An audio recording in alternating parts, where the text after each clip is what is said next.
ইতিহাসের একটা বিরল ডকুমেন্টকে আমাদের সামনে উপস্থাপন করেছে। বাংলাদেশ জাতীয়তাবাদী দলের একটা বড় দুর্বলতা, বাংলাদেশ জাতীয়তাবাদী দল গবেষণা, ইতিহাস সংরক্ষণ এবং ইতিহাস চর্চা এ ব্যাপারে অগ্রণী ভূমিকা পালন করতে কিছুটা পিছিয়ে থাকে।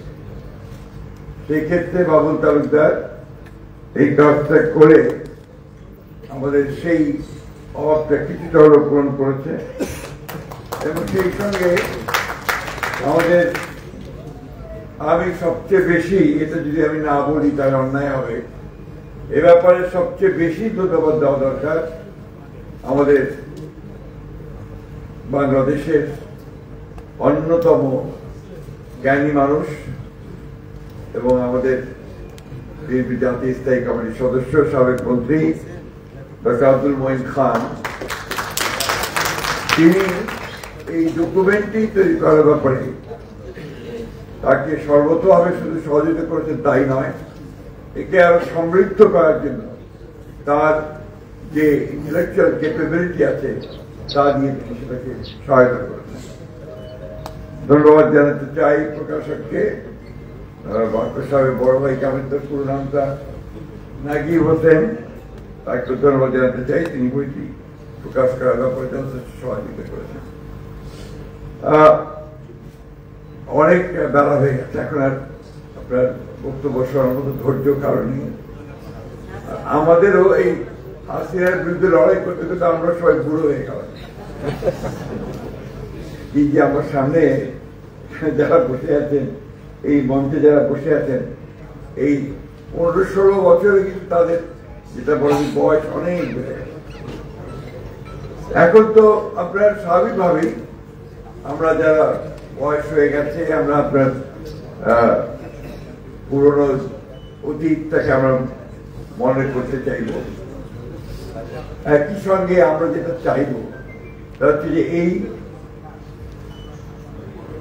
যে 24-এর যে ছাত্র গণঅভ্যুত্থান, এই ছাত্র গণঅভ্যুত্থানের যে ফসল, এটাকে যেন আমরা এই দেশের মানুষের কাজে লাগাতে পারি, এই রাষ্ট্রের কাজে লাগাতে পারি, এই রাষ্ট্রটাকে সত্যিকার অর্থেই একটা গণতান্ত্রিক রাষ্ট্র কাঠামো দেওয়ার ব্যাপারে তাকে আমরা কাজে লাগাতে পারি।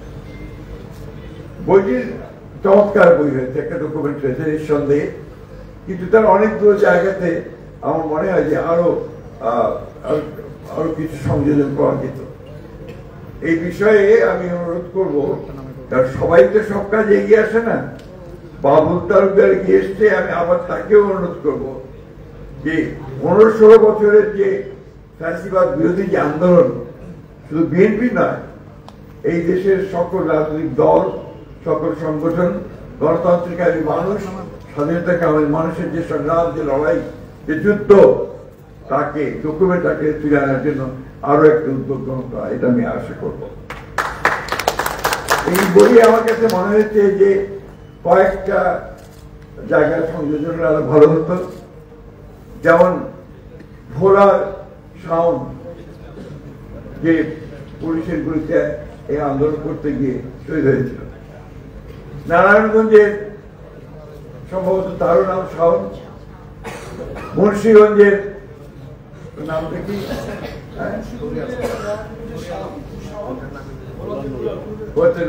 মুন্সিগঞ্জের সাউন্ড ছিল এরকম। এবং 7ই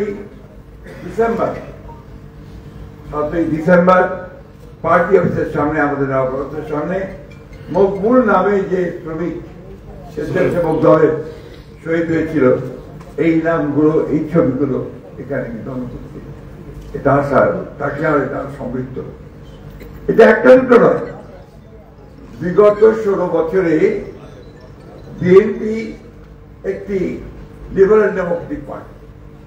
আমি জানি না যে পৃথিবীর কোন লিবারেল ডেমোক্রেটিক পার্টি এইরকম অত্যাচার, নির্যাতন, নিপীড়ন, হত্যাযজ্ঞের মধ্যে দিয়ে গেছে।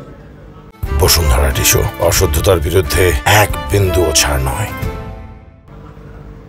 60 লক্ষ মানুষের বিরুদ্ধে মিথ্যা মামলা দিয়েছে। আমাদের এখানে মনে একজন নেই যাদেরকে আমাদের নিয়মিত আদালতের বারান্দায় দেখা যেত না, অথবা উকিলের ঘরে যেতে দেওয়া যেত না। এই 16 বছর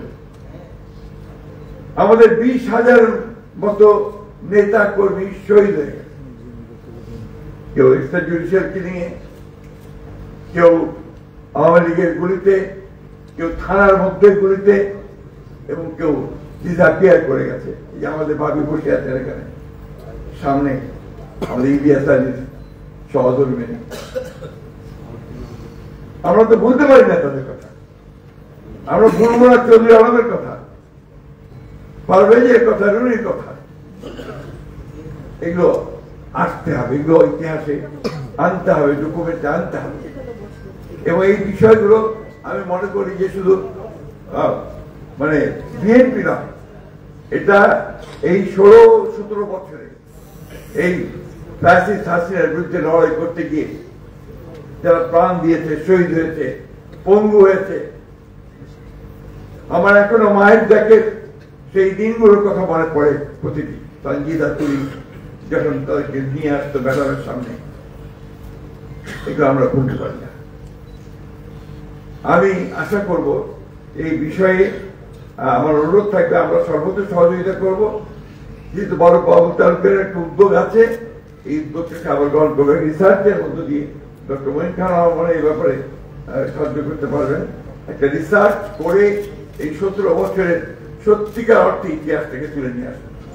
আমি এখানে কোনো সংকীর্ণতায় ভুগি না যে আমার কৃতিত্ব থাকলো কি থাকলো না, কৃতিত্ব থাকলো কি থাকলো না, এটার আমার সংকীর্ণতায় ভোগার কোনো কারণ নেই। আমরা সবাই লড়াই করেছি এবং সে লড়াইটা করেছি গণতন্ত্রের জন্য। আমরা আমার মাঝে মাঝে মনে হয় আজকে যখন সংস্কারের কথা বলা হয় জোরে সোরে, সংস্কারের কথা আমরা কত সালে শুরু করেছিলাম যেটা কাজটা, সাইফুল ভাই আছেন এখানে, তিনি আমি কি মনে করতে পারছি সম্ভবত শুরু করেছেন। এবং আমরা এগুলো দিনের পর দিন আলাপ আলোচনা করে বিভিন্ন আপনার যারা এই বিষয়ে বিশেষজ্ঞ আছেন তাদের সঙ্গে কথা বলে, অন্যান্য দলগুলোর সঙ্গে কথা বলে, রাজনৈতিক ব্যক্তিত্বদের সঙ্গে কথা বলে আমরা কিন্তু জনাব তারেক রহমান সাহেবের নির্দেশে আমরা এগুলো আপনার তৈরি করেছিলাম। প্রথমে ছিল আমাদের বিএনপির 10 দফা, তারপরে সেটাকে বাড়িয়ে 27 দফা, তারপরে ফাইনালি সেটাকে 31 দফা।